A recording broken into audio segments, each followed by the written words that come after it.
오늘 여러분들 계속 우리가 골로새서에 있는 말씀을 살펴보고 또 이렇게 알아가고 있습니다. 제가 오늘 골로새서 2장에 있는 전체 내용을 준비하면서 문득 예수님께서 제자들에게 들려주셨던 비유가 생각이 났습니다.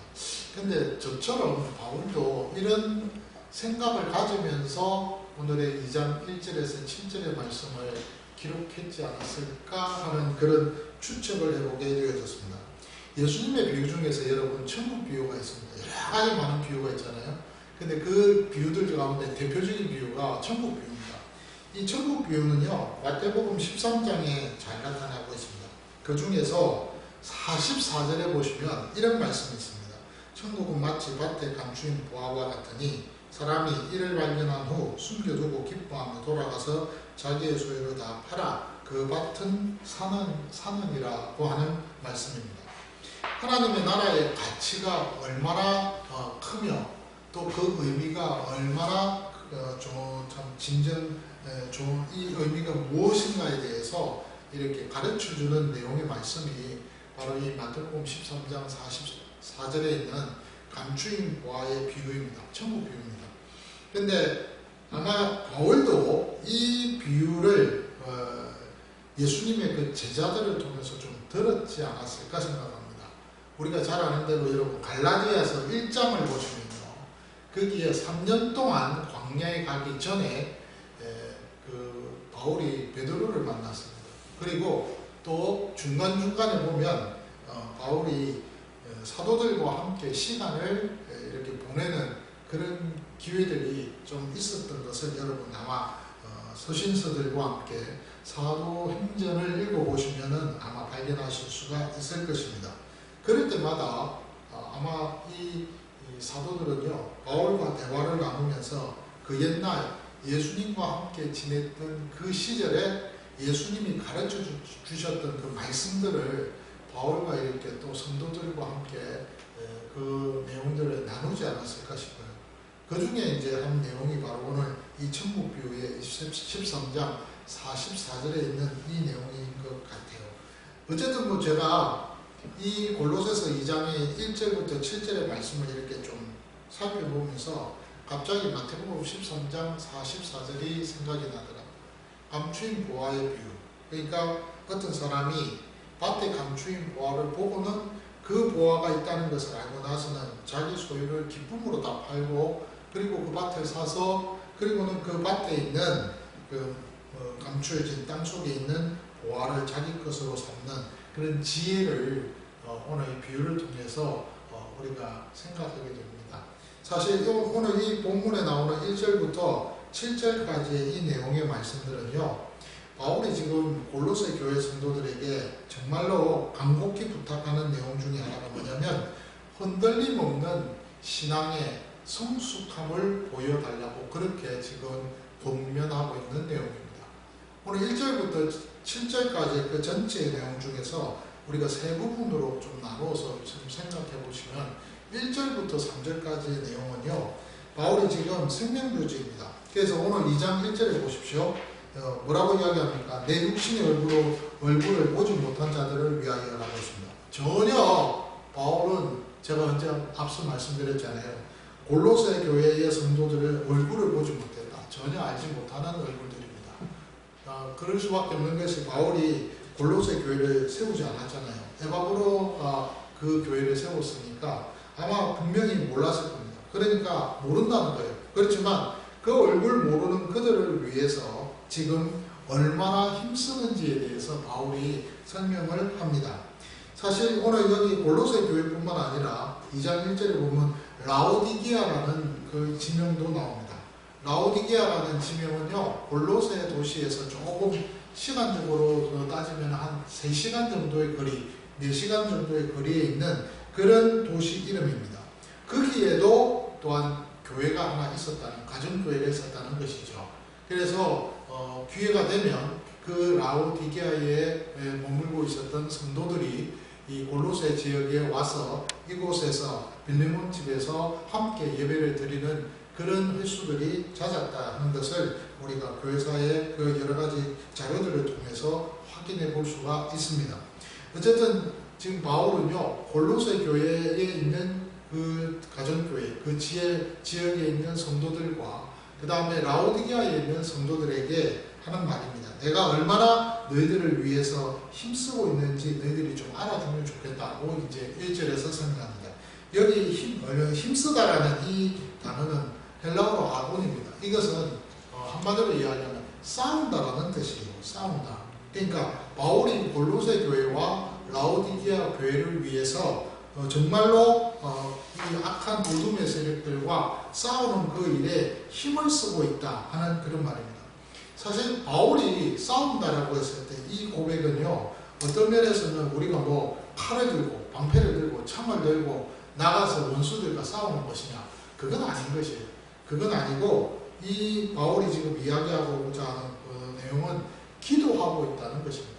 생명부지에 아무도 얼굴도 모르는 자들이지만 그들을 위해서 내가 계속하여서 기도한다라는 그런 의미입니다. 우리도 그렇잖아요. 선교지에서 여러분 사역하고 있는 선교사님들의 얼굴을 한 번씩 이렇게 한국에 방문해서 그 교회 방문해서 메시지를 전하고 또한 영적인 교제를 나누면서 그러면서 그 선교사님들의 얼굴을 보지만, 그러나 선교 현장에 정작 그 선교 현장에서 좀 사역하고 있는, 또 거기에서 신앙생활하고 있는 성도들의 얼굴은 압니까 모릅니까? 모르잖아요. 그럴 때에 그럼에도 불구하고 선교사님들은 우리에게 부탁을 합니다.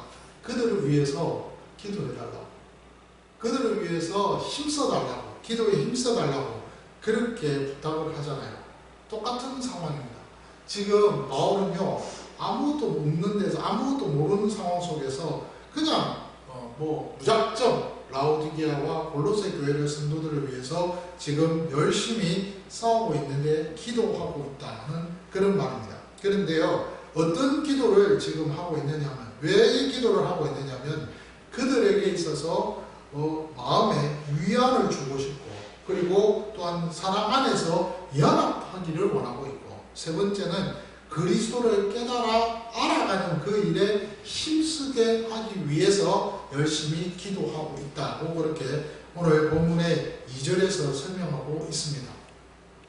오늘 본문의 2절에서 지금 이야기하고 있는 이 위안이라는 이 말은요, 우리가 말 그대로 말하면 곁에 이렇게 부르는 것을 말합니다. 함께 하는 것을 말합니다. 그러니까 한마디로 이야기하면은 곁에 불러서 함께 해서 뭔가 이렇게 강하게 권면하고 요청하고 또한 그에게 힘을 강하게 주는 것, 그럴 때 이 말이 위안이라는 뜻이 그런 의미로 사용되고 있어요. 그러니까 지금 바울은요, 골로새 교회와 라오디게아 교회의 성도들이 이런 엄청난 위로를, 이런 안식을 누리면서 살아가기를 원하고 있다는 말입니다. 왜냐하면 지금 당시에 골로새 교회와 라오디게아 교회 주변에는 우리가 알다시피 사이비 종교, 혼합 종교, 이단들, 여러 가지 많은 그런 문제들과 많은 그런 영적인 그런 혼란과 혼돈 속에 지금 지내고 있지 않습니까? 그런 가운데에서 지금 굉장히 영적으로 힘들고 그래서 어려움을 겪고 있는 그 교회가 하나님 앞에서 위로를 받고 안식을 누릴 수 있도록 해달라고 하는 이 기도는 사실 어떤 면에서 바울에게 있어서 중요한 기도고, 또한 그 교회 입장에서 볼 때는 필요한 기도가 아닌가 생각합니다. 그래서 오늘 바울은 그들로 마음의 위안을 받고 파라클레오라는 이 단어를 통해서 정말로 내면의 힘을 받아서 강하게 하고, 또한 강력하고 또한 그 어떤 강력하게 공부하거나 요청되는 그런 삶을 살았으면 좋겠다고 그렇게 이야기합니다. 그리고 나서는 계속해서 사랑 안에서 연합하여라는 표현을 쓰고 있습니다. 여기 연합이라는 이 단어는요, 함께 가는 것을 이야기합니다. 그러니까 우리가 하나 된다라는 어떤 의미로 우리가 생각을 하게 되는데요, 그게 아니에요.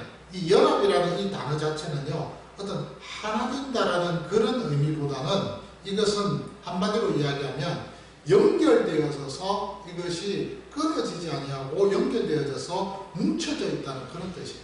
그러니까 우리 해법적인 그런 어떤 의미에서 보면 뼈와 뼈끼리 이렇게 연결되어져 가지고 이것이 끊어지지 않고 제 역할을 하는 것을 말해요. 그것을 연합이라는 단어를 여기에서 사용하고 있습니다. 또 건축으로 말하면 건물과 건물의 그 여러 가지 많은 그 기능들을 이렇게 연결시키는 겁니다.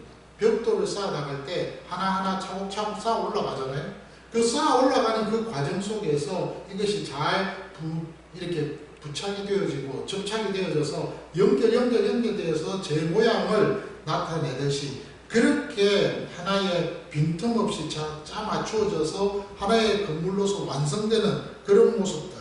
그럴 때 이것을 연합이라고 하는 이 단어를 사용하고 있다는 말입니다. 그러니까 정말 우리가요, 오늘 여기 본문에서 바울은 지금 이야기하는 것이 뭐냐면 그리스도의 사랑 안에서 너희들이 끊어지지 않고 하나가 되어서 연결되어져서 이것이 끊어지지 않고 나아가는 그 삶이 되어져야 된다는 것입니다.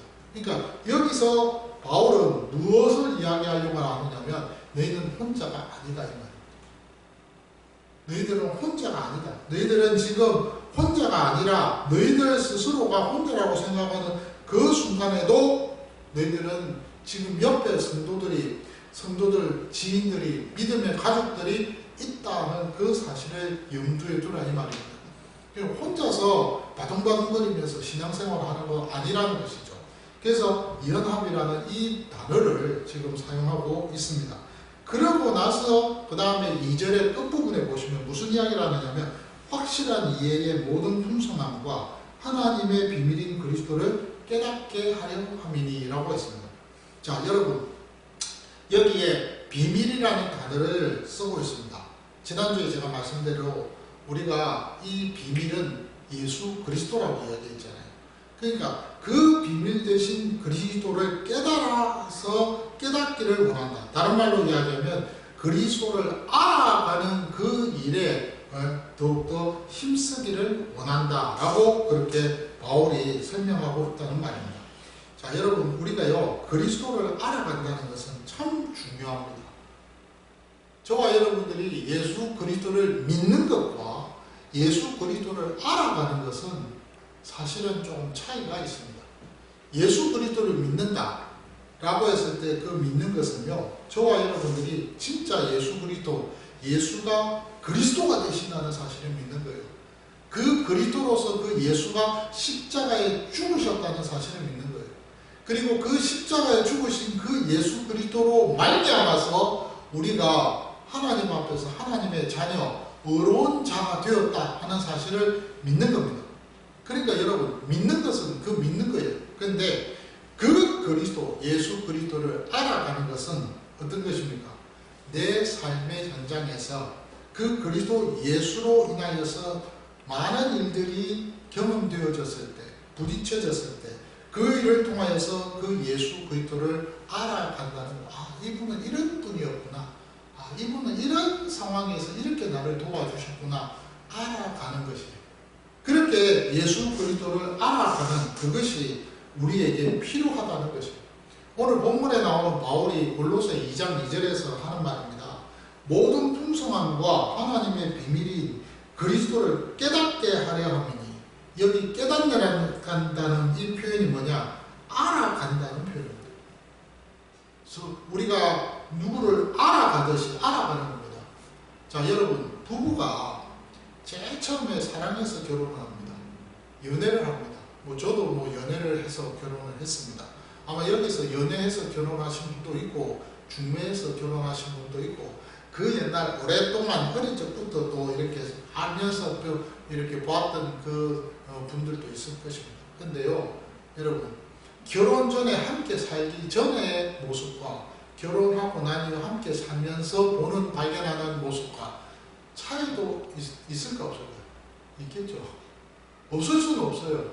그렇잖아요. 같이 시간을 보내고 한 공간 안에 있는데 그것이 차이가 분명히 있을 거라고요.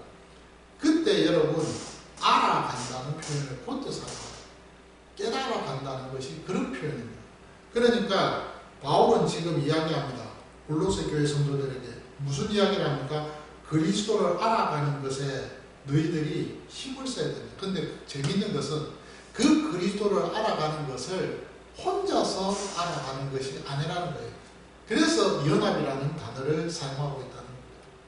예수 그리스도가 누구신지를, 어떤 분이신지를 너희들의 삶에서 알아갈 때 부딪히는 삶의 현장 속에서는 개인적으로 우리가 부딪히잖아요. 뭐 사람을 만난다든지 누구를 만난다든지 이럴 때 개인적으로 부딪히잖아요. 그런데 개인적으로 부딪힌다 하더라도 분명히 사람을 만나는 것이고 환경을 접하는 것이잖아요. 그런 것이 하나의 주변의 모든 환경과 사람과 조건들이 있기 때문에 그 모든 것들을 통하여서 예수 그리스도를 알아가는 거예요. 그럴 때 그 알아간다는 그 표현이 연합이라는 단어를 쓰고 있다. 쫙 맞추어서 연결되어서 끊어지지 않고 그 끈끈한 그런 관계 속에서 그리스도 예수를 알아가는 그 일에 힘을 쓸 수 있게 된다는 것입니다. 그러니까 혼자 절대로 예수 그리스도를 알아간다는 것은요, 힘들다는 거예요. 분명한 환경도 있어야 되고요, 조건도 있어야 되고요, 또 내 옆에 어떤 사람들도 있다 이 말입니다. 그러면서 알아가는 것이 되어졌다는 것입니다. 그러니까 여러분, 성도들 간의 교제가 참 중요한 거예요. 성도들 간의 교제가 중요해요. 또 성도들 뿐만 아니라 예수 안 믿는 사람들과의 관계에 있어서도 그 교제가 참 중요합니다. 성도들 간의 교제는 뭘까요? 그리스도 안에서 한 형제 자매라는 사실에 대해서 확인하는 작업이 성도의 교제가 아닐까요? 그런데 안 믿는 사람들과의 교제는 뭘까요? 그것은 전도입니다. 전도입니다. 그래서 하나하나 알아나가는 그 과정 속에서 배워나가고 그것을 알아감으로써 그리스도 예수 안에서 우리가 믿음의 확신을 더 두텁게 쌓아간다는 그런 사실이 되겠다는 것이죠. 이것이 바로 신앙의 성숙함을 이루는 지름길이라는 것을 바울은 설명하고 있습니다. 그러면서 이 그리스도 예수를 알아가는 이것이 얼마나 좋은 것이며 또 얼마나 이 사실에 대해서 우리가 이 사실이 가치 있느냐. 3절에 그 안에는 지혜와 지식의 모든 보화가 감추어져 있다고 했습니다. 예수 그리스도가 지혜요 지식이다. 이것이 보화다 라고 그렇게 바울은 설명을 합니다. 사실 제가 이 1절에서 3절의 말씀을 좀 묵상을 하면서 이런 생각을 좀 했습니다. 우리 교회도 사실 우리 교회가 뭐 그렇게 큰 교회는 아닙니다. 작은 교회입니다. 그렇잖아요.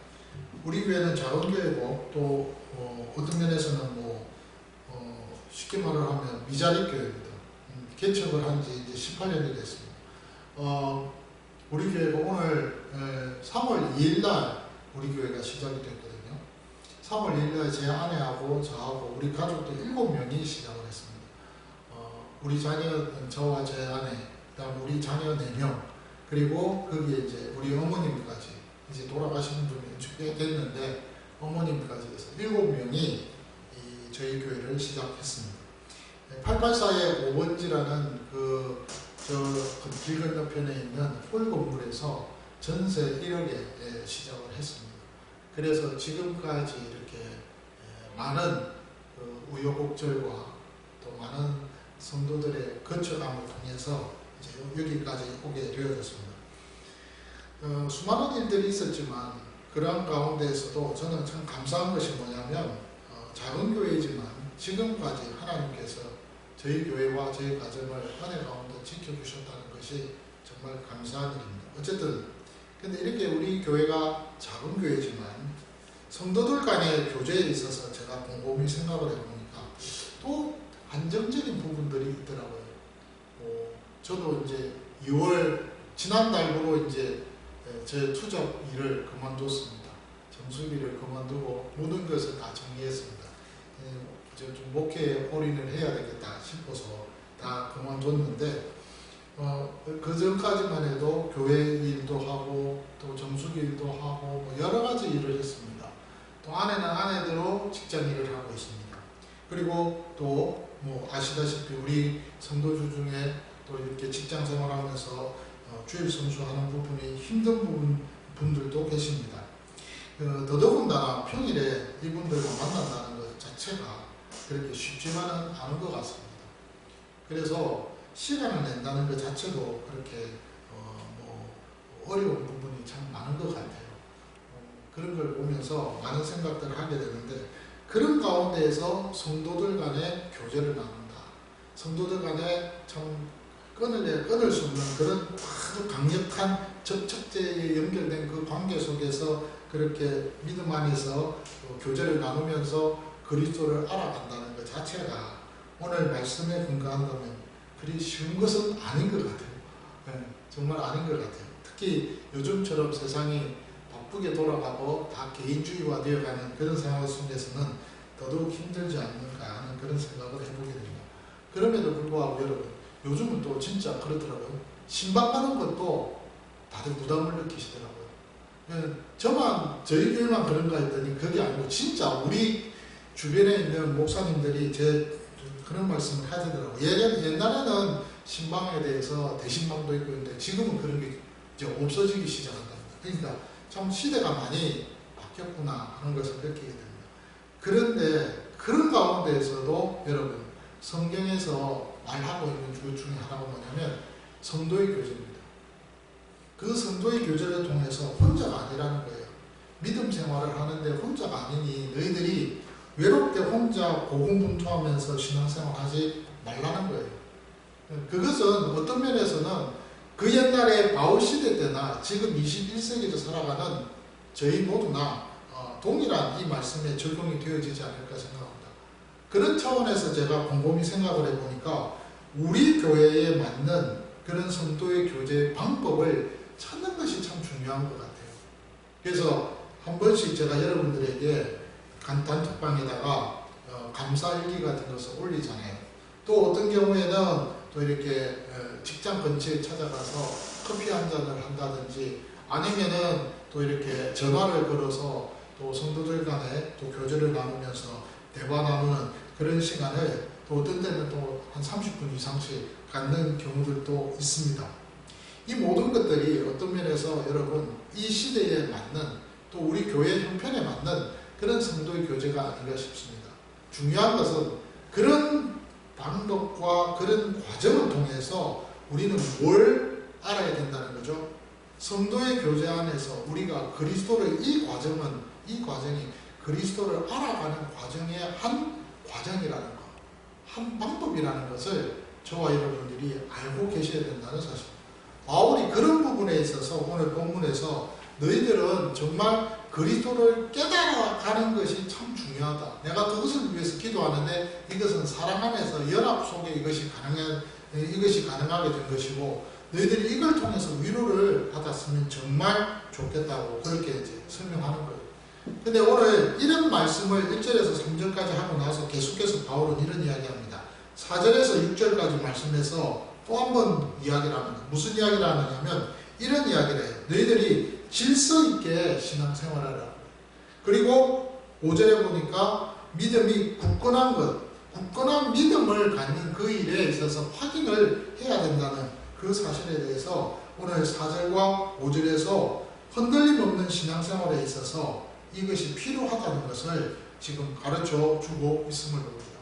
오늘 4절에서 6절 보십시오. 골로새 교회 성도들이 실제적으로 어려움을 안 겪었느냐? 겪고 있습니다. 힘든 일을 안 겪고 있습니까? 겪고 있어요. 거짓 교사들 때문에 정말로 혼란 속에서 방황하고 있는 일들이 참 많습니다. 그럼에도 불구하고 지금 바울은 이야기하기를 오늘 5절 끝에 보면은 뭐라고 이야기하느냐면 너희 믿음이 굳건한 것을 기쁘게 봄이라고 했습니다. 기쁘게 보고 있대요. 예, 전혀 지금 골로새 그 도시에 바울이 직접 가가지고 그 골로새 안에 있는 그 성도들의 모습을 직접 보지도 않았는데 그냥 에바브로를 통해서 들었던 그 이야기를 가지고서 하는 말입니다. 너희들이 믿음이 굳건한 것을 기쁘게 생각한다. 기쁘게 보고 있다고 했어요. 이 헬라어의 본다라는 이것은요, 알고 있다 이 말입니다.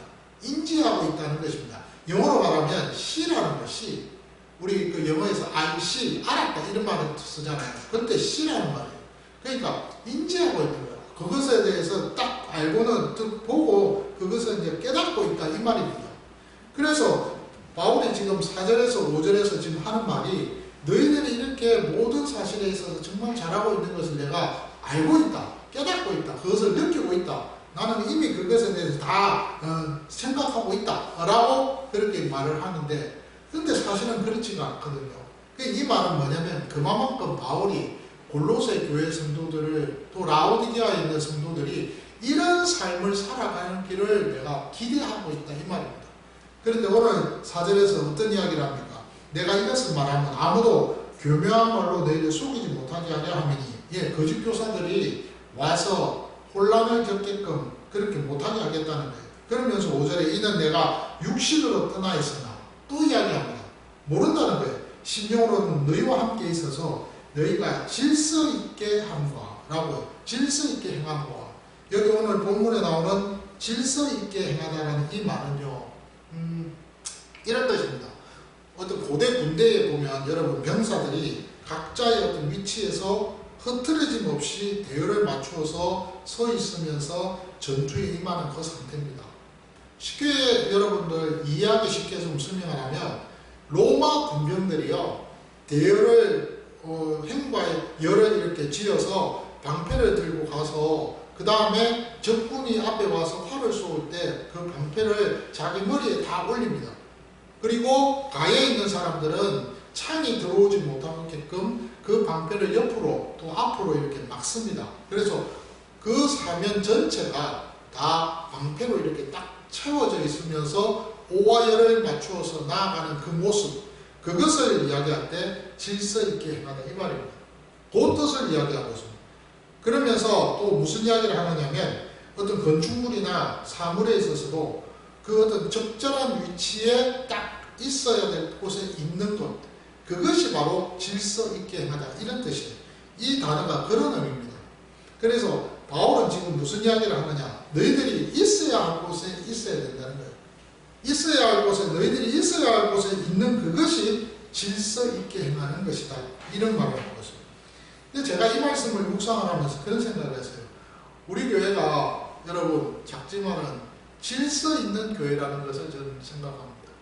왜냐하면 다 여러분들이 있어야 할 그 자리에 여러분들이 끊임없이 잘 계시기 때문에 그렇다는 것이죠.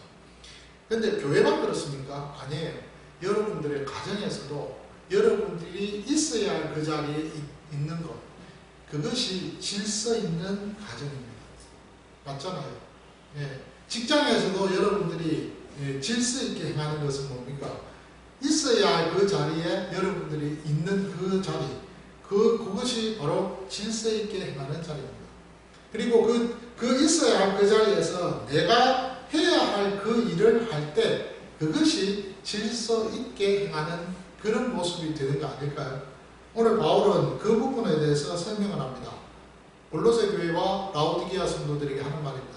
질서 있게 너희들이 행하라. 다시 말해서 있어야 할 그 자리에 너희들이 있어야 된다는 것입니다.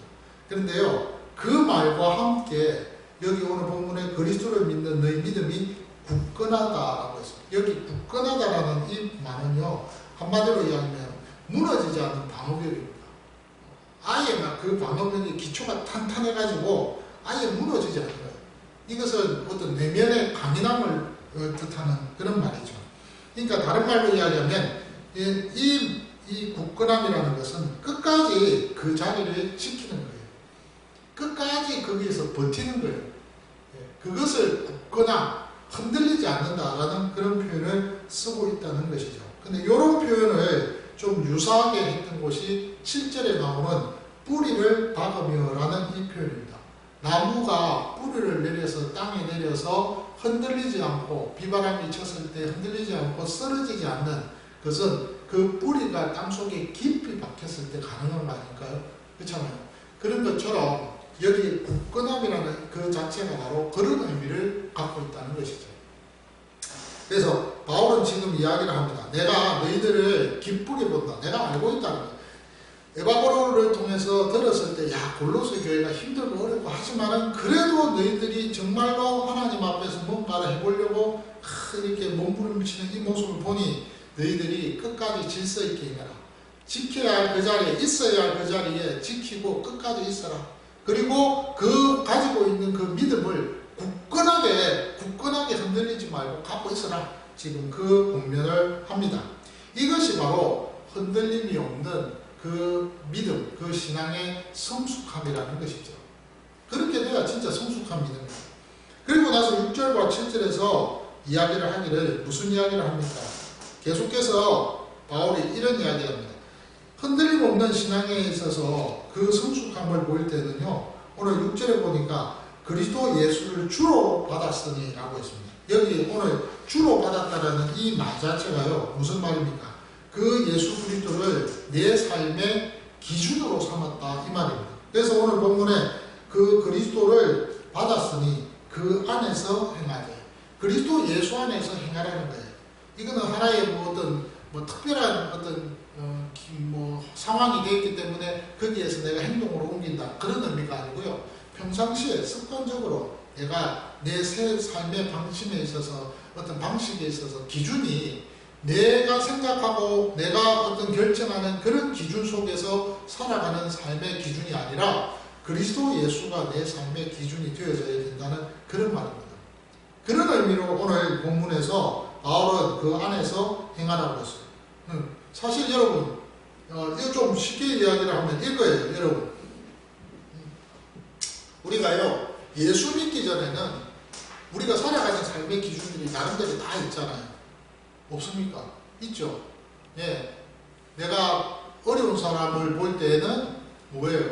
그 어려운 사람을 도와줘야 돼. 사회적으로도 보면 우리의 사회생활 속에서 기준이 있습니다. 그것을 우리는 사회적 준거라고 이야기하잖아요. 그러니까 딱 기준이 있고 그 살아가는 방식들이 다 있어요. 스타일이 다 있다는 거예요. 그런데 예수를 만나기 전에 다 그런 삶의 기준을 갖고 있는 그들이 예수 만나고 난 이후에 예수 믿고 나서는 한 가지의 기준이 더 생긴 거예요. 그게 뭐예요? 예수 그리스도가 기준이 된다는 거예요. 한 번쯤은 어떤 생각을 예수님을 생각한다는 거예요. 그리스도 예수를 생각하면서 내가 이걸 해봐야 되나? 이걸 하지 말아야 되나? 라고 그것을 생각한다는 거예요. 근데 그 예수 그리스도를 모르고 그 말씀을 모를 때는요, 내 신념과 내 가치관과 내가 알고 있는 지식이 기준이 되어져서 그것이 내 삶의 방향을 이렇게 잡아주는 모습이 되어진다는 거예요. 그러니까 그것이 오늘 본문에서 이야기합니다. 너희들이 그렇게 하는 것이 아니야. 그 안에서 행위라.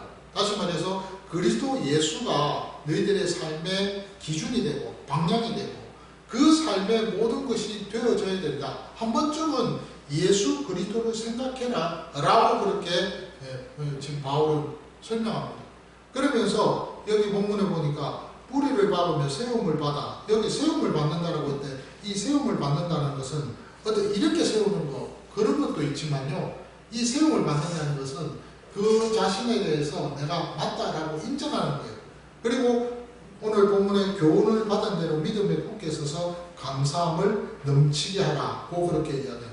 그러니까 그 뿌리를 내리는 것도 아까 말씀드린 대로 나무의 뿌리가 나무의 뿌리가 땅에 뿌리를 내려서 이렇게 박혀서 이렇게 흔들림 없는 그런 모습이 되겠지만은 이 뿌리를 받는 것과 세움을 입는 것, 이 세움을 받는다라고 해요. 세움을 입는다라고 능동태가 아니고 수동태입니다. 세움을 받는다라고 했어요. 이 세움을 받는다는 것은 스스로 내가 뭘 해보겠다고 막 내 자신이 잘나서 이렇게 뭔가 해보겠다고 나가는 그런 모습이 아니라 세움을 받는다라고 했어요. 세움을 받는다. 수동태입니다. 그러니까 그리스도 예수 안에서 그리스도의 생명을 가진 사람들은요, 나 스스로가 뭔가 할 수 있다는 것을 그 사실에 대해서 부인을 하고 그리스도 안에서 이 모든 일들을 해야 된다는 것을 알고 나아가는 삶이에요. 그래서 그 모든 것이 기준이 예수 그리스도가 되어져야 된다. 그래서 오늘 여기 본문에 7절에서 나오는 이 내용에 믿음에 굳게 서서 교훈을 받은 대로 믿음에 굳게 서서 감사함을 넘치게 하라. 결국에는 감사생활로 이것이 종결이 되는 것을 봅니다. 제가 이 7절 말씀을 묵상하다가 디도서 2장에 있는 말씀이 생각나더라고요. 디도서 2장에 보면 어떤 내용의 말씀이 있느냐면 너희가 복음을 듣고 그 복음을 받은 사람이 또 다른 사람에게 그 복음을 전하고 그 받은 그 또 다른 사람이 또 다른 사람에게 복음을 전해서 계속해서 하나님 나라가 확장되는 그 역사를 너희들이 맛보아야 된다라고 그렇게 디도서 2장에 바울이 디도를 좀에게 권면하는 내용이 나오거든요. 근데 그 내용을 가만히 보면서 물론 이 디도는 에바브로 디도입니다. 에바브로 디도하고는 다른 사람이에요. 그럼에도 불구하고 이렇게 신학자들이 다르다고 하는데 어떤 면에서는 야 이거 어떻게 에바브로 디도한테 이런 말을 했을까? 예, 바울이 에바브로 디도에게 이 말을 하는 것을 보면 지금 디도가 바울에게 배워가지고 배운 그것을 디도가 또 다른 사람에게 가르쳤다는 말이거든요. 골로새 이 말씀이 갑자기 이렇게 클로즈가 되는 그런 어떤 제가 좀 상황이 있었어요. 근데 어쨌든 여러분 우리가요 누군가를 가르치면 그 가르친 사람이 또 다른 사람을 가르쳐서 그리스도 제자가 되어져서 하나님의 나라를 섬기는 자로 세우게끔 그렇게 세움받게끔 하는 것 이거 참 복된 일이고 감사한 일 아니겠습니까? 그래서 제가 오늘 이 말씀을 준비하면서 여러분 제가 한 가지 깨달은 것이 뭐냐면 우리가 그리스도 안에서 그 생명을 가진 자들은요 흔들림 없는 신앙의 성숙을 가진다는 것이 어떤 의미인가를 우리가 오늘 이 말씀 안에서 1절에서 7절의 그 말씀 안에서 11개의 중요한 단어를 가지고 살펴볼 수 있었다는 겁니다. 우리 자신들이 하나님 앞에서 성숙한 신앙생활을 갖기를 원하십니까?